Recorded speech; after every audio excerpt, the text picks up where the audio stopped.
ចាសួស្តីបងប្អូនទាំងអស់គ្នាថ្ងៃនេះអ្នកគ្រូនឹងបង្ហាញពីការអានមេរៀននៅក្នុងសៀវភៅជំនួយភាសាខ្មែរថ្នាក់ទី1ភាគ2មេរៀនទី89ផ្ញើជើង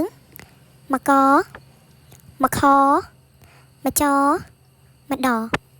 ការអានព្យាង្គមកអាមកកាមកខអាមកខា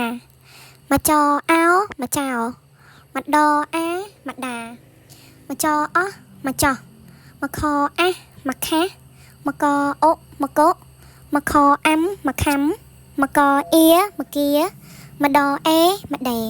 ការអានពាក្យមកកអាមកកានិងកមកកាបន្តមួយមកកាមកខអាមកខានិងងាវមកខាង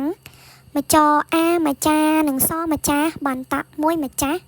មកដអាមកដានិងយាវមកដៃមកចអាមកចានិងណៅមកចានមកដនិងងាវម្ដងមកដអ៊ំម្ដុំ